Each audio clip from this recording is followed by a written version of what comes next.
Hi, I'm Wilma Yost, and this is a three-piece shape frame. With a three-piece shape frame, you have the frame, the core plate, and a pusher plate. You're going to begin to work with this with the frame and the core plate to create a really nice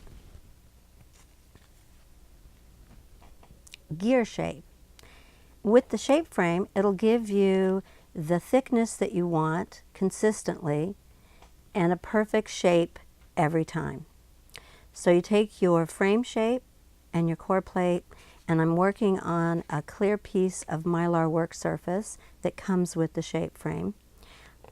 It actually comes with a little bit of protective blue coating on, and you'll want to peel that off.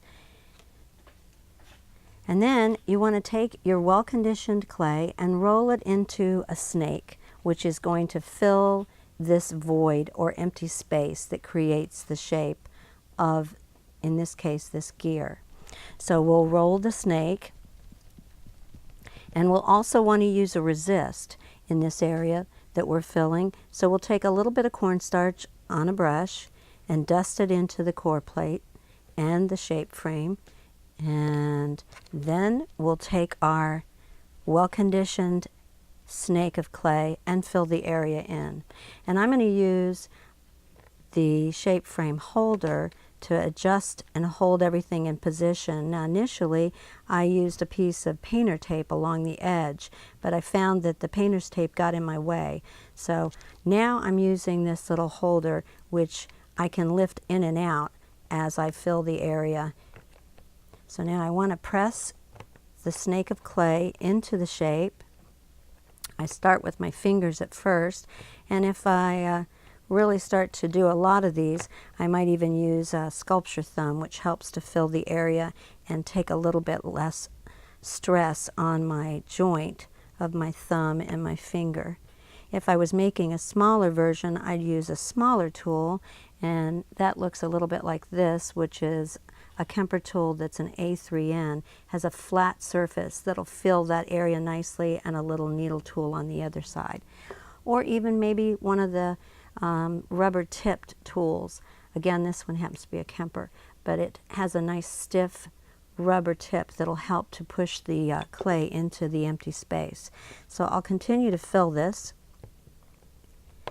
And just so you can see the other side, holding it together, I have filled the area. You can see a little bit of cornstarch, and that's okay because that's exactly important to keep the clay from sticking into the areas when we actually separate the core plate and the frame plate.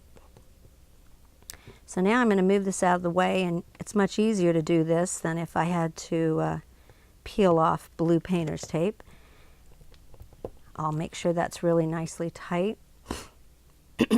And I'm just going around the edge with my fingers to make sure my frame has evenly been put together. Now I can take a blade at this particular point and slide it under and lift off the residue of clay. I'm going to cut a little bit here so you can get a good view of what I'm trying to achieve. And you can see that I've cleaned off that surface. Now if you're not comfortable using a blade, you can always use a little rib tool, which is really not going to harm you in any way if you would actually run into your finger edge there. But I want to rotate the frame so that I'm not going to slide it towards my fingers. I just want to skim the clay that's extra off. I can actually do that as well. Just lift it all out of the way. So now I've got that nice, beautiful little shape visible. Continue to remove it, skim it all off. Now obviously if I was making a bunch of these in succession, I'd want to work a little bit faster. But I want you to see how nicely this will work for you. So now you see that we have it all filled. And now because these are two layers, we're going to separate them. And by using sufficient amount, that means dusting it but not necessarily bathing in the cornstarch, we've made a resist which will allow the clay to suspend or hang in the frame plate as opposed to where the core is. And if you have your clay with warm lights or a warm room, wanting to be naughty and stay on the surface of the core plate, just use your blade or your rib tool to force it to this side, which is the frame side.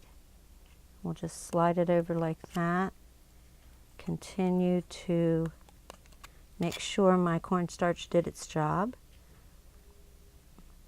Yeah, it's still a little bit warm in here, so it's wanting to hang up a bit, and I don't want it to distort this nice little shape. So I'm just going to force it over, but you can see how nicely the rib tool helps us push it through.